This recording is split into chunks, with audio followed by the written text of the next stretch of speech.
Gangstas, what's going on? Here we go with your 2024 Money in the Bank predictions. Please do me a favor, like this video and subscribe. Hit that notifications bell, all that jazz. Join us also this Saturday for our Money in the Bank watch party. We're going to be hanging out, watching the show. We'll stick around and discuss it after the fact. And we've got 3 big days of streaming, including a big podcast coming up this Monday night. So make sure you stay tuned for that. This one was tough to predict, especially with the men's Money in the Bank match. I went back and forth a few times on the winner, and I think I finally have nailed down who I think is the most likely to win. But I'll tell you, man, it was tough. Now, if you've been paying attention to the podcast lately, I've been all over the place when it comes to the main event because I keep thinking ahead to SummerSlam and what we're going to see at SummerSlam and who and what certain people are going to do at SummerSlam. And that's been really a heavy factor in who I'm going to predict in the men's Money in the Bank match and the World Heavyweight title match as well, which I'm assuming will be the main event unless Roman Reigns is coming back, in which case it'll be the 6-man tag. But I think it's going to be Seth and Damian in the main event, and I will explain why here in our predictions. This is only a 5-match card. That's why we're not going live for this. I just thought I'd record a quick video and give it to you this way. So here we go with your Money in the Bank predictions. Let's start with the women's Money in the Bank match. Io Sky, Chelsea Green, Zoe Stark, Naomi, Lyra Valkyria, and Tiffany Stratton. You know, 2 names really stick out here, Naomi and Tiffany. Naomi would be an interesting story because of her friendship with Bayley, but I'm under the assumption that Nia Jax is going to be winning the championship at SummerSlam, so there's really no room for Naomi to come and take the title from Bayley. I think she's going to hold it until SummerSlam, so I'm going to rule Naomi out. I'd love to see Chelsea Green win. I really would. I love her. She's tremendous, but I don't know. I'm just not feeling it. She would be an entertaining briefcase winner, but so would the woman I'm picking, Tiffany Stratton. I would just give her the briefcase, give her a lengthy run with it just in case. Spoiler alert, we have a one-night cash-in for the men. I think having the women's winner hold the briefcase for a long time, especially if it's a heel, could be a lot of fun, and I think Tiffany could decorate the briefcase and bedazzle it and, you know, make it her own, and she'd be obnoxious with it, and that's what I like. So I'm going Tiffany Stratton, and I think sometime in 2025, she will cash in. Now, she could surprise me. She could cash in way earlier at SummerSlam or even, you know, at Money in the Bank or on TV or at Survivor Series, but I think she's going to hold it for a little while. So I'm going Tiffany Stratton. Sami Zayn defending the Intercontinental Championship against Braun Breaker. God, that name.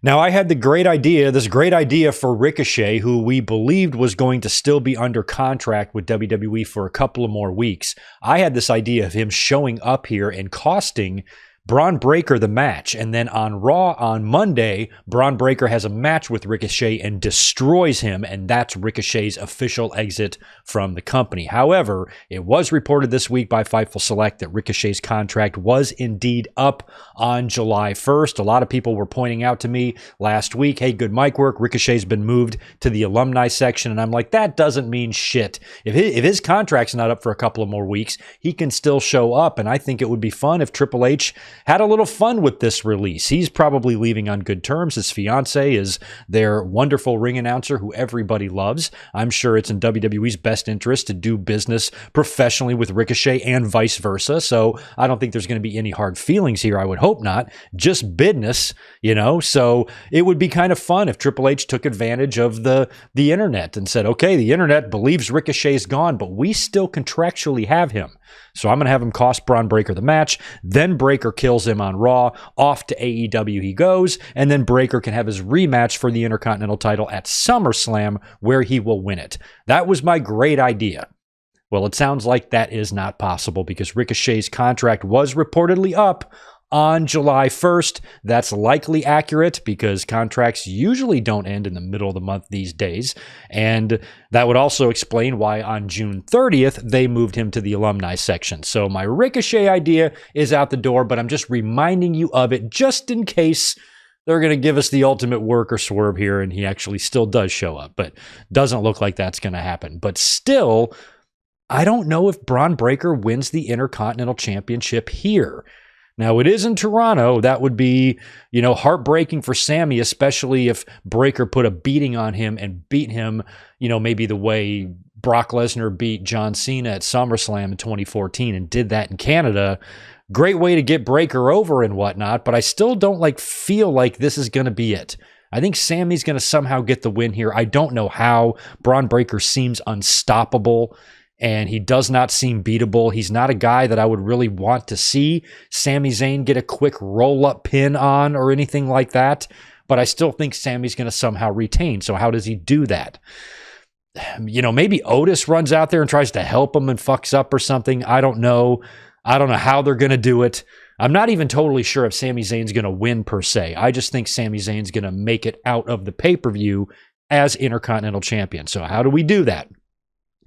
Maybe it's a count out. Maybe it's something like that where it sets up the SummerSlam match. But I just somehow think Sammy's going to pull off some crazy upset. One final upset before Breakker beats him. I don't know how or what he's going to do or how the finish is going to go. But I'm going to pick Sami Zayn to retain.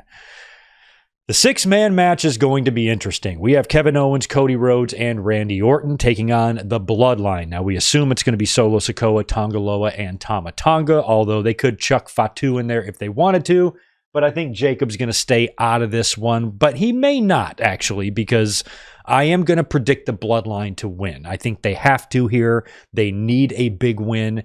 And given all of the elements on the other side, on the babyface side, and what they're kind of teasing for the future, factor that into what Meltzer is claiming for SummerSlam, and that is the plan for Cody Rhodes to face Solo Sikoa, which on paper sounds like a weak match, but would make a lot of sense if that is where Roman Reigns is going to come back. Now, if Roman Reigns is going to come back here at Money in the Bank, then this match is going to be in the main event, and we could have a whole different finish. But assuming Roman is not coming back quite yet, this match I don't believe will go on last, and I think the Bloodline will win. And if you want to do an international incident 1996 type of thing, because if Cody Rhodes and Solo Sikoa is the plan, you don't really have a way to get there. You don't really have a way to justify a Solo Sikoa title match at this point, unless he were to pin the champion. Now, a year ago, I believe we saw something similar, right? With Jey Uso pinning Roman Reigns. And that gave Jey Uso the title shot at SummerSlam, right? So it could be the same thing here. And he could do that with a Samoan spike and pin him 1, 2, 3, just like when Vader bombed Shawn Michaels, and then he got the title shot at SummerSlam. Plus, that was also a Canadian show in Vancouver, I believe, and this one is in Toronto, a little throwback to International Incident. And another thing you could do here, because we have seen the subtle teases on TV with Cody Rhodes and Randy Orton, he's been looking at the title, giving Cody some funny looks. That match and that feud is coming. So you could have some miscommunication. You could have tempers flare and Randy Orton hits Cody with an RKO and then Cody eats the spike. So it's still possible that we get Cody Rhodes and Randy Orton at SummerSlam. I think that would be great, but I feel like the story is still with Cody and the Bloodline, and Solo Sikoa getting a title shot would be a good way to elevate this version of the Bloodline. Plus Cody and Solo, if they do it at SummerSlam, it's going to be one of those famous Bloodline post-match angles that go down that we love so much. We've seen them at the Royal Rumble in various places. And that would be the perfect time for Roman Reigns to return to confront somebody, I don't know who, stare down with Cody, or to combat the Bloodline to maybe perhaps help Cody Rhodes retain the title. Maybe not necessarily align with him, but just kind of a little nod of respect, but also our day will come again, asshole, type of thing. Might be fun. And if Cody and Solo is the plan for SummerSlam, that's probably what they're going to do. So I am going to predict the Bloodline wins this match, and the finish is Solo Sikoa pinning Cody Rhodes. To me, it feels like that's the only way. Unless there's a different match in mind for Cody at SummerSlam, then throw that finish out the window. I don't think it's going to happen. But assuming Cody and Solo is our SummerSlam match, I believe that will be the finish of the six-man. Now on to the men's Money in the Bank match. We have Jey Uso Chad Gable, Drew McIntyre, LA Knight, Andrade, and Carmelo Hayes. So I've been all over the place with my picks here. I originally wanted Chad Gable. I thought Gable would be fun because he could then win the briefcase, dump Alpha Academy, form his new faction with the Creeds and Ivy Nile, and then eventually, after a few months, cash in on Gunther, a man who had his number during the Intercontinental title match challenges. And I thought that would be a fun full circle moment for Gable. He didn't quite win the IC, but he still beat his rival Gunther for an even bigger prize, the World Heavyweight Championship. I thought that would be a fun story. But since Gable seems to be caught up with the Wyatt Six, I am kind of ruling him out. I also thought that Jey Uso would be an excellent candidate as well. He was the first one to declare for the Money in the Bank or acknowledge that he wanted to be in the match. And I thought from that promo that he did in the audience that night on Raw that he was going to be the guy. And I'm still very, very tempted to pick Jey Uso. It would be really great if the men's Money in the Bank was the main event. I don't think it will be. It'll probably open the show, perhaps. But if it was the main event, I would love the show to close with Jey Uso winning and celebrating and the crowd going nuts. And Jey would make a really fun babyface briefcase holder. And I really, really wanted to pick Jey Uso. But the more and more I thought about it, I just really think it's got to be one guy. But let's talk about a few others. Andrade and Carmelo, they're awesome, but I just don't see either one of them winning the briefcase. And LA Knight, since he kind of screwed and got that win over Logan Paul on TV and holding the tights and all of that, we have a lot of potential for run-ins here and screw jobs. And I originally thought that CM Punk was going to show up in this match and screw Drew McIntyre, and he still could do that. I also thought that Logan Paul is going to come screw LA Knight. We could see the Wyatt Six screwing Chad Gable. We could have a lot of interference here. Even if Andrade and Carmelo, whatever issues they have going on SmackDown, if some people come and interfere on their behalf, leaving just one person, if Drew McIntyre gets attacked by CM Punk, one person, Jey Uso, who no one is really after unless the Wyatt Six are also secretly after him, he'd be the perfect guy after everybody else is taken out by interference. Wouldn't that be fun? Wouldn't that be wild for 1 year to where every single Money in the Bank participant gets attacked by whoever they're feuding with? And we have like 6 run-ins? Now that would kind of dilute CM Punk coming out and attacking Drew. That would be too much. That might take away from them. I think that should be kind of the focal point, Punk screwing Drew, which is why I don't think it's going to happen, because we're already going to see Logan Paul coming out LA Knight. We're probably going to have some Wyatt Six, influences out there, or perhaps some lighting, or I don't know, something like that.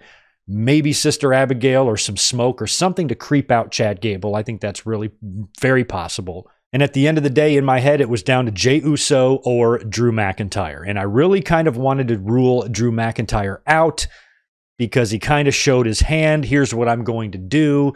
Punk can just stop him from winning the briefcase, but maybe Punk waits and actually screws him out of the World Heavyweight title, which would then be for a third time. Screwing him out of the championship might be more heat for the feud. Where Jey Uso winning would be great, don't get me wrong, but I feel like there's just more story there with Drew McIntyre. So I'm going to pick Drew McIntyre to win the Money in the Bank, and he is going to attempt to come out later in the main event, which we're going to talk about now. Damian Priest defending the World Heavyweight title against Seth Rollins. McIntyre has made it known that he wants to cash in here at Money in the Bank. So he might just come right out and add himself to the match and make it a triple threat. He might wait until the match is close to its finish and then make his move. And if CM Punk is going to stop him here, which in order to get to CM Punk and Drew McIntyre at SummerSlam, he absolutely has to. Because if Drew McIntyre wins the Money in the Bank briefcase, here's one thing we do know. At SummerSlam, it will not be Drew McIntyre versus Gunther. It's going to be Drew McIntyre versus CM Punk. So my only problem with Drew McIntyre winning the briefcase is that we kind of know that's going to ensure a one-night failed cash-in. Unless CM Punk does something else, unless Drew wins the briefcase and then CM Punk stops him from cashing in or prevents him from cashing in before he officially gives the briefcase to the official, and it's never, the bell never rings, so he keeps the briefcase. Punk could also lay down a beating on him the way he did on CM Punk in Chicago. Maybe Punk gets him in the garage, hits him with a tire iron, takes him out, obliterates him behind the scenes to where he's unable physically to cash in, but he still keeps the briefcase. So a lot of those thoughts are what was really kind of leaning me towards Jey Uso for the longest time. And I still think that Jey Uso has a very solid chance of winning the briefcase. But I'm going to go Drew McIntyre because of what I think they can do in the main event and how that will affect Seth Rollins. Because one thing I've been saying over and over about Seth Rollins versus Damian Priest is, what does Seth Rollins do at SummerSlam if he doesn't win the championship? He's got to do something. He has to face somebody. Who's there to face? I originally speculated that maybe the Wyatts could target him, but it looks like the Wyatts, for some reason, are targeting Chad Gable. They could maybe target Jey Uso as well. So those guys are covered. Seth Rollins still needs something to do. So here's my thought. Drew McIntyre wins the Money in the Bank. He comes out attempting to cash in on this match. He could do it in a lot of ways. Like I said, come out in the middle, add himself to it, make it a triple threat, or just wait until the end and come out to cash in. I don't think he's going to cash in on the winner. I think he's going to cash in before the finish of the match. So that's got to mean that he's going to make it a triple threat, right? So I believe he's going to come in, cash in, add himself to the match. It's now a triple threat. That's when we see CM Punk show up and screw him or attack him. And in all of the chaos, Drew McIntyre winds up getting pinned by Damian Priest. Priest pins McIntyre, retains the championship. Punk has now screwed McIntyre out of the World Heavyweight Championship for a third time. Now you've got your SummerSlam match, and guess who got the shit end of the stick? Mr. Seth Rollins. In my original idea, when I first saw Seth Rollins come back, my first thought was that maybe they're bringing him into this situation to add him to the World Heavyweight Championship match between Damian Priest and Gunther at SummerSlam. Because Gunther, his victory should be great. Not that Gunther and Priest can't have a good match, but if you add a little pepper, if you add a little spice, a little Seth Rollins to that, think about how good that Gunther and McIntyre and Sheamus triple threat at Mania was. Remember Cena and Lesnar and Rollins from Royal Rumble that year. I think Rollins could add a lot to that match, and it could make it an exciting match because Gunther and Priest could bog us down a little bit. It's going to be a lot of heavy chops, a lot of methodical movements. It might pick it up, a few times here or there throughout the match, but it's largely going to be potentially a dull match. And if you add Seth Rollins to that, it could be way more exciting. And if Punk comes out to screw Drew McIntyre and Drew McIntyre gets pinned, that means Rollins lost the match under really crazy circumstances. Somebody added themselves to the match and they were the ones that got pinned. I never lost. He pitches a fit to Adam Pearce, makes a big stink, and they're like, okay, here's what we're going to do. Our compromise is we're going to add you to the World Heavyweight Championship match at SummerSlam. It's now a triple threat. Gunther is just the type of heel who wouldn't have a problem with that. Most heels in that scenario would pitch a huge fit. What the fuck? This is unfair. Gunther would probably be like, you know what? Bring it. Bring it the fuck on. I'll take on both of them. I'll pin them both. I'll stack them. And maybe that's what he does. And then when Gunther wins, I just think if you add Seth Rollins to that SummerSlam match, the finish is going to be way more exciting. And this idea is what I had when Seth Rollins first came back. And then I started questioning that. And, well, that might not be accurate. But when you really get down and think about it, who does Seth Rollins face at SummerSlam? If it's not going to be the Wyatts showing up in this match for some reason and targeting Seth, he doesn't have an opponent. So I feel like adding him to the World Heavyweight Championship match and making it a triple threat is what makes sense. So I'm predicting Damian Priest to retain his World Heavyweight title, beating not only Seth Rollins, but pinning Drew McIntyre when McIntyre comes in to cash in, making it a triple threat. Punk comes out to screw Drew. Priest, south of heaven for the win, baby. And there you go. So just to recap, Tiffy Time wins the women's Money in the Bank. Sami Zayn somehow retains his Intercontinental title over Braun Breaker. The Bloodline defeats Kevin Owens, Randy Orton, and Cody Rhodes. Drew McIntyre wins the men's Money in the Bank, and Damian Priest retains his World Heavyweight title over Seth Rollins in a match that I believe will become a triple threat. At AEW Forbidden Door last weekend, I went perfect, 10 for 10 in my predictions. I am not that confident about these 5 matches, so we will be here to watch it together on Saturday night. Make sure you join us. I will throw a link to that watch along right in the description below, and I'll catch y'all on Saturday. Peace.